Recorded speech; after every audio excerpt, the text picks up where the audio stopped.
From the Gulf States newsroom, this is the Gulf States Gumbo, your weekly serving of stories from Louisiana, Mississippi, and Alabama. I'm public health reporter Drew Hawkins, serving it up this week. This month marks 5 years since the start of the COVID-19 pandemic. More than 1 million Americans died, and we're still dealing with the impacts, especially when it comes to education.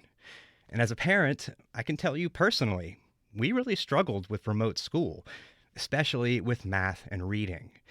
So it was really great to see reporting from NPR about how Louisiana's reading scores and Alabama's math scores are actually improving. In fact, they're the only states where those scores are better than they were before the pandemic. NPR education reporters Janaki Mehta and Corey Turner came down to the Gulf South to find out what's driving these improvements. And they're joining me now to talk about what they found out. Janaki, Corey, thanks for joining me. Thanks for having me, Drew. Thanks for having us. Corey, let's start with you. I know math has been especially tough for students to catch up on after the pandemic.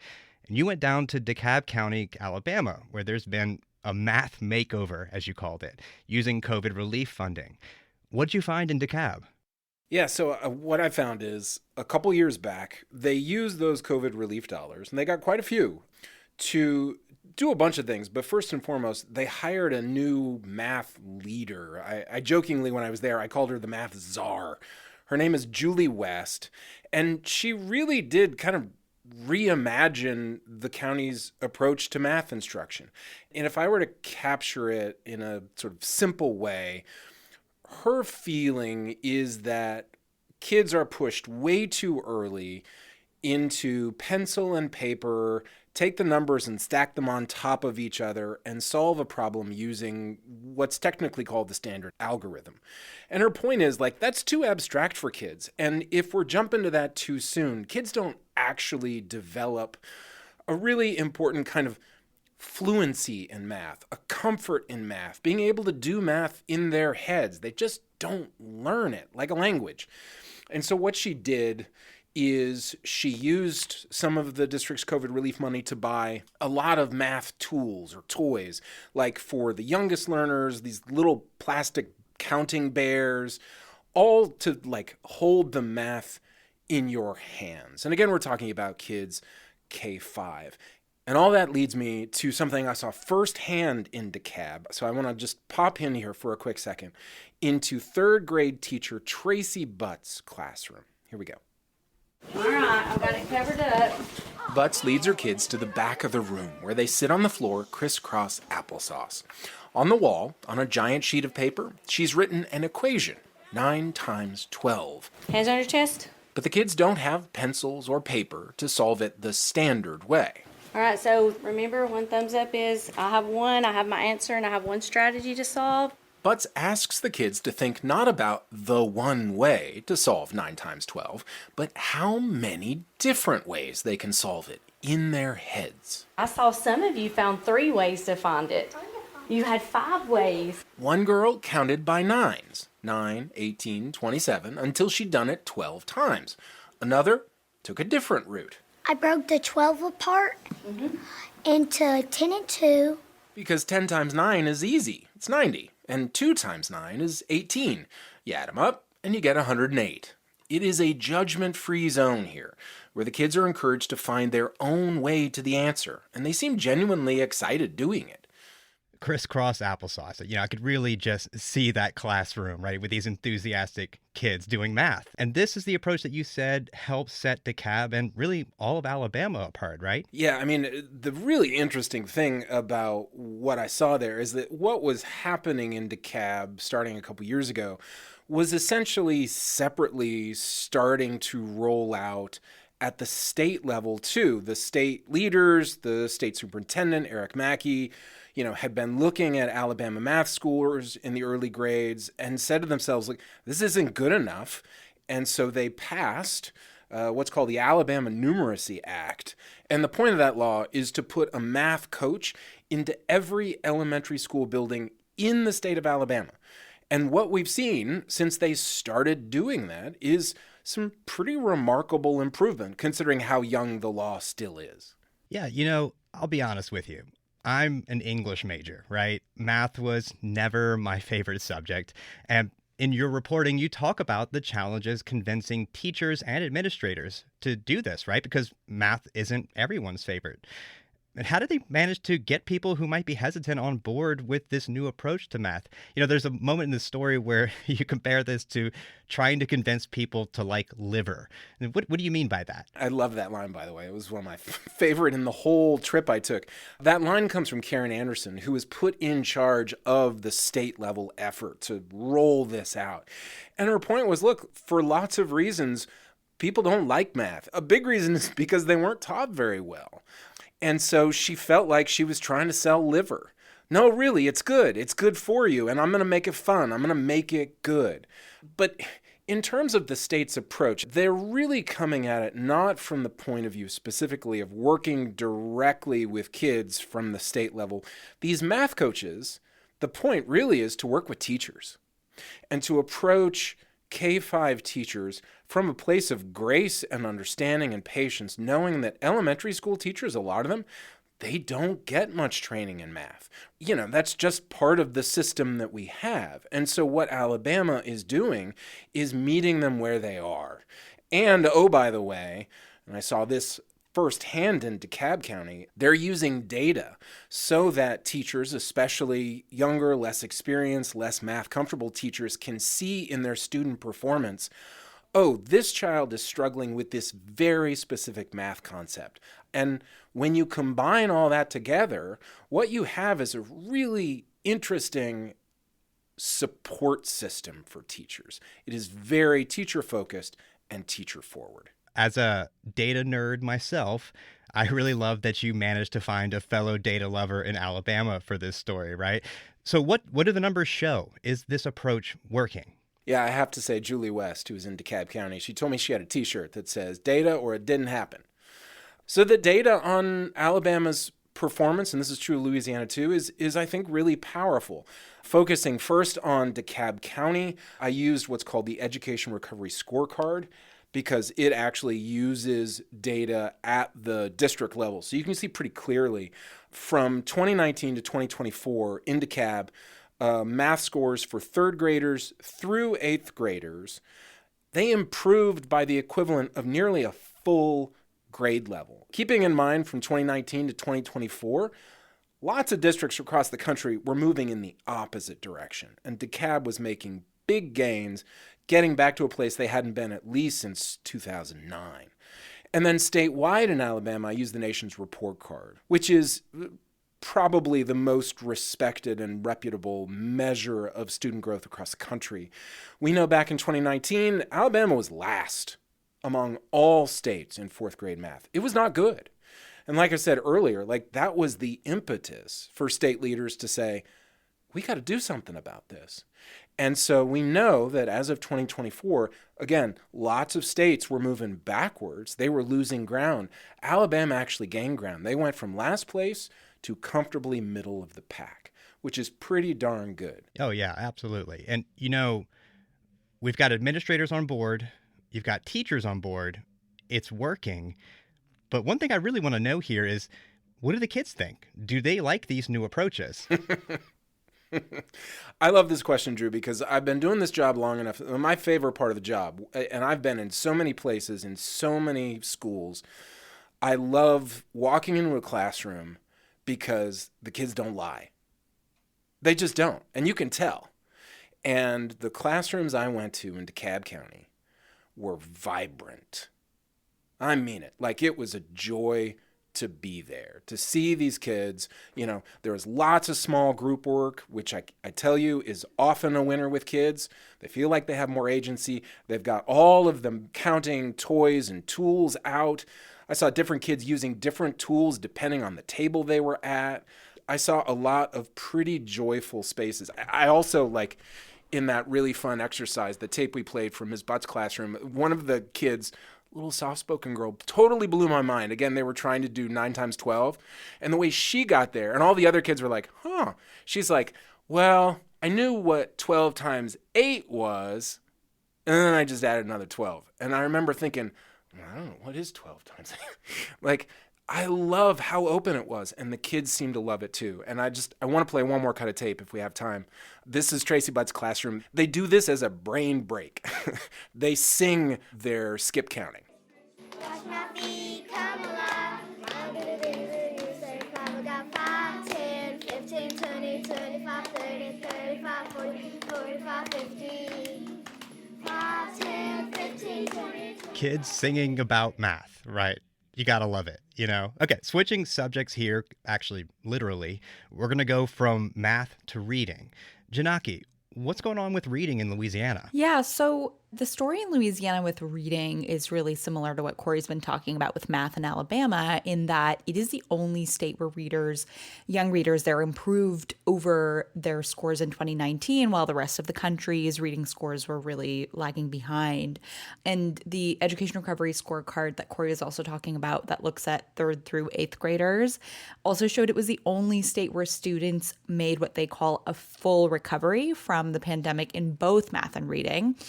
But we'll focus on the reading gains here because they are especially remarkable. Back in 2019, Louisiana was way at the bottom, number 50. Their 4th graders were in terms of reading scores. And today, as of 2024, they rank 16th around the country. So I was really curious to see what they did to make that turnaround. Yeah, I mean, that's a really significant jump. How did the state get there? You know, were there any specific educational reforms? What made that happen? Yeah, absolutely. So before I answer that, I do want to make clear, everyone I talked to said, there's no one silver bullet that got Louisiana where it is. And a lot of this work started many, many years ago. And one of those things is you see that the State Department of Education in Louisiana has a really strong focus on literacy when it comes to their educational reforms over the last decade or so. I'll point out a few things. So one, Louisiana has a strong focus on high quality instructional materials. So the state regularly reviews and vets the teaching materials that are used in classrooms to make sure that they meet their standards. And then for reading, that is based on the science of reading, which is really evidence-based reading instruction. The second thing I'll point out is experts told me Louisiana has long had one of the strongest accountability systems for schools. They give schools a letter grade that sort of represents a number of things, but it looks at student achievement and how students are performing academically. If a school is struggling, they have to use state-approved teaching materials in order to receive certain funding. So they sort of incentivize lower-performing schools to use these high-quality materials. And in 2021, Louisiana passed a law that required the science of reading training, not just for K through 3 teachers, but also for administrators. And I want to point out, this isn't just training that was required for teachers that, specifically teach reading. It was required for math teachers, science teachers, because the idea there is that reading is the foundation of learning every subject, right? So the 3 things I would say are strong accountability system on the state level, a focus on high quality instructional materials, and making sure that teachers are trained on how to use those materials. And you actually went and, just like Corey, saw this in action, right? I mean, you went over to Natchitoches for your story, which, first of all, great job pronouncing Natchitoches. Thank you. It took a minute. I had to stop looking at the words, ironically. Yeah, it's one of those things you just can't think about it too much. And I hope you also were able to try some of their famous meat pies while you were in the area. I did. Of course, I tried a crawfish meat pie at Lassione's, which is the local favorite in Natchitoches. Oh, you went full Louisiana with it. Well done. Good work. Yes. Thank you.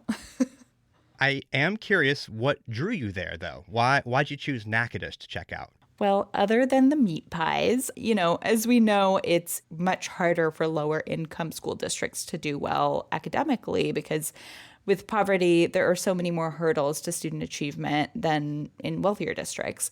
And in Natchitoches, 91% of students are economically disadvantaged or considered economically disadvantaged. It is in a rural area and has fewer resources. But despite all of that, they made these huge leaps and bounds in reading across student groups. And I really wanted to know how they did it. Yeah, I'm really curious, too, about maybe some of the challenges that this approach faced. And really, I'm thinking of the teachers here, because people have been teaching people how to read for forever, right? I guess since there's been writing and reading. So how do they feel about this? The superintendent there, Grant Eloy, told me, when some of these reforms were taking place at the start of the pandemic, he had somebody crying in his office almost every week because this was like the hardest time to teach and to learn across the world, really, and he actually started his job right when the pandemic closed the doors of schools across the country. And, he told me that they, as a team, decided to forge ahead with some of the changes they wanted to make. So, for example, by the state's deadline to finish the science of reading training, 100% of teachers in Natchitoches had completed that training, while a lot of other districts lagged behind. And part of the way they changed their actual instructional methods had to do with changing teaching in a whole group lesson with the entire class to spending just a few minutes. I visited multiple classrooms at one of the elementary schools there. They spend maybe 10 to 15 minutes, depending on the grade level, on a whole group lesson. And then they move to small groups. That's something Corey was talking about. And you see student engagement really light up when kids are in these groups split up by reading level. Some are at a table with the teacher doing very direct sort of phonics-based instruction, while others are doing independent reading or doing a reading activity like a game. So that was something that Katie Caskey talked to me about. She's a second grade teacher at Provençal Elementary, and she's been there for 11 years. And here's what she told me. It has changed tremendously. In years past, I've taught reading solely whole group, whereas I have really transformed that into more small group instruction so that I'm able to tailor it per each individual child's needs.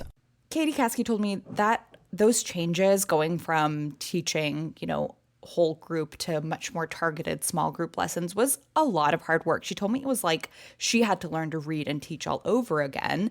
And not only that, now the district also monitors student progress on a weekly basis. So teachers aren't just going from one lesson to the next.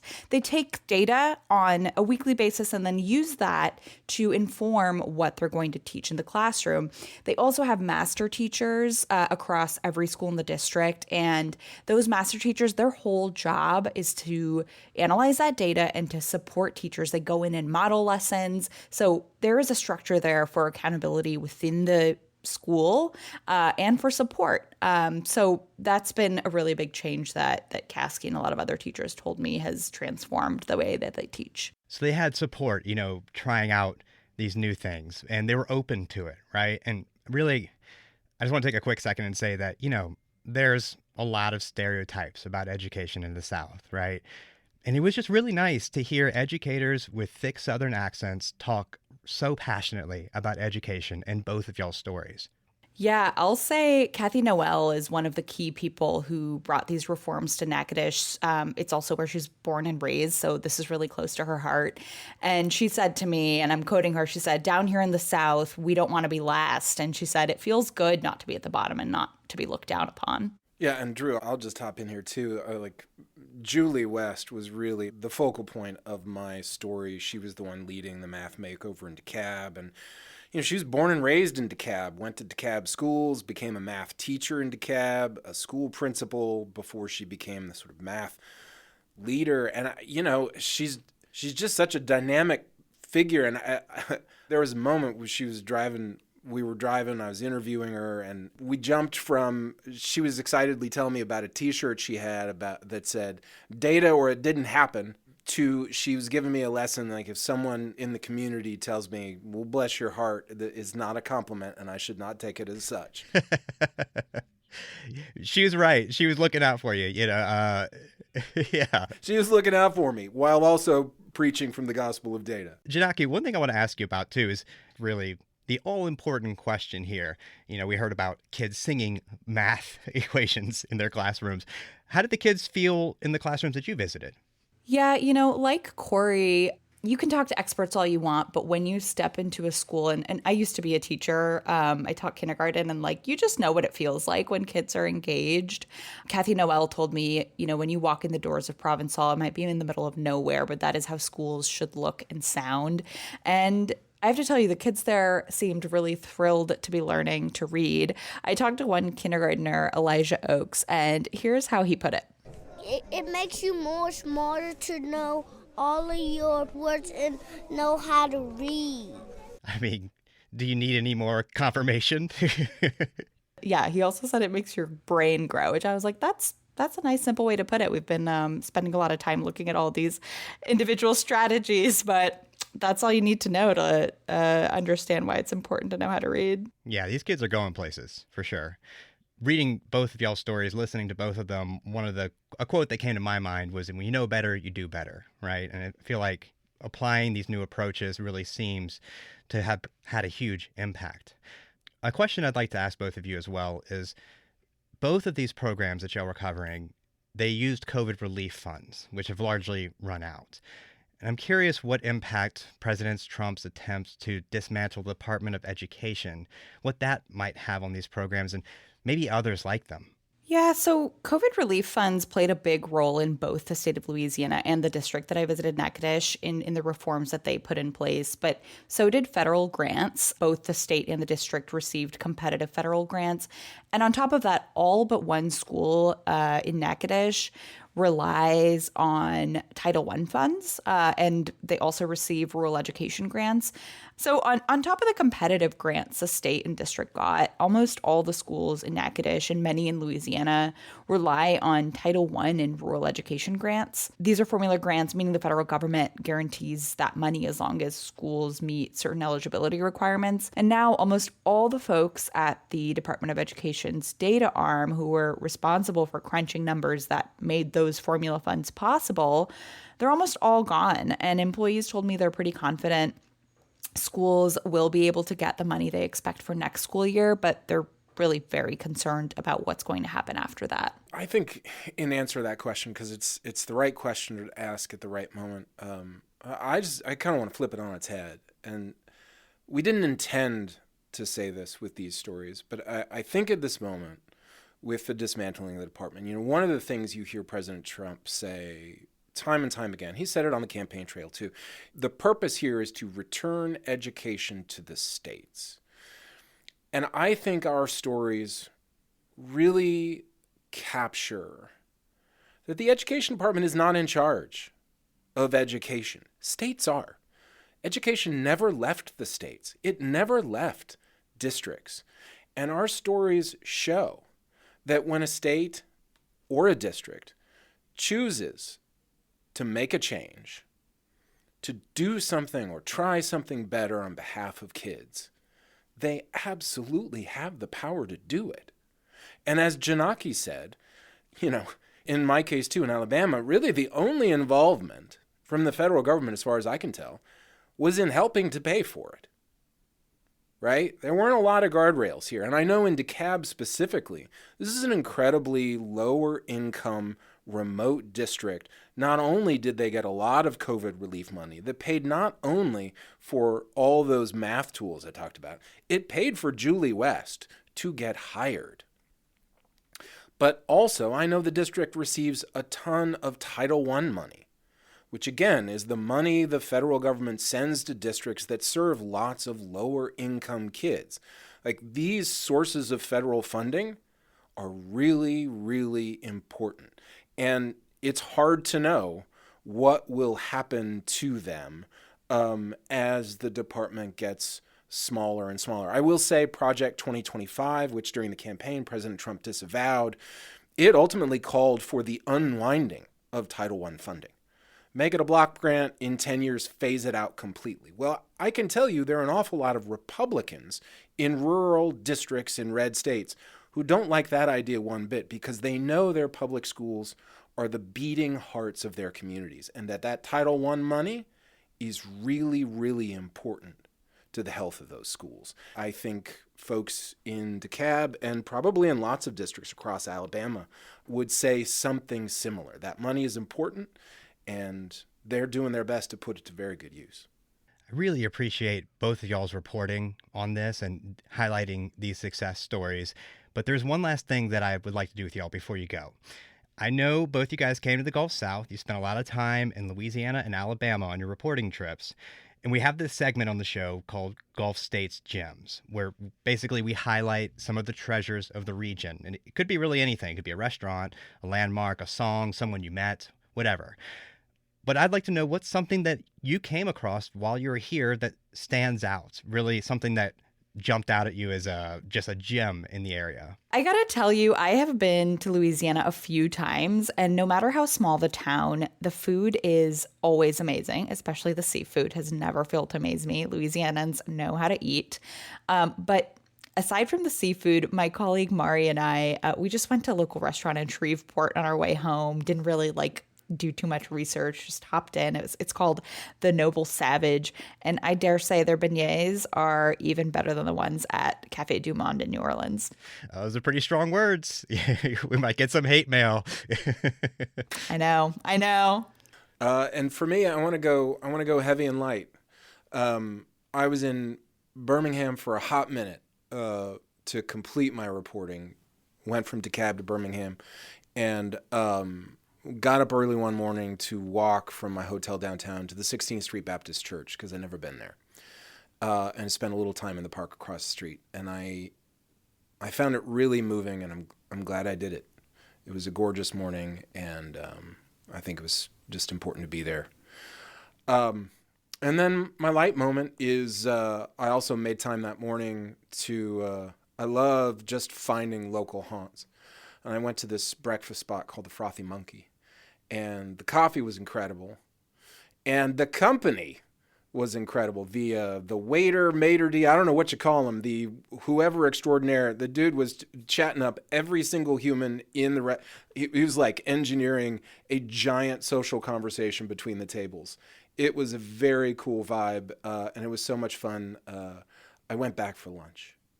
Heavy and light. I really can't think of a better way to end this show. Janaki Mehta is a reporter covering education for NPR. Corey Turner is a correspondent and senior editor for NPR's Education Desk. Thank you guys both so much for joining me. Thank you. Thanks for having me, Drew. This week's show was hosted by me, Drew Hawkins, and is cooked up by the Gulf States Newsroom team. Our theme music is by DJ Supreme. Special thanks to our partner stations, WBHM, Mississippi Public Broadcasting, WWNO, and WRKF. You can find us in your podcast feeds every Friday. Look us up and be sure to subscribe. Thanks for listening, and don't forget to stir your roux.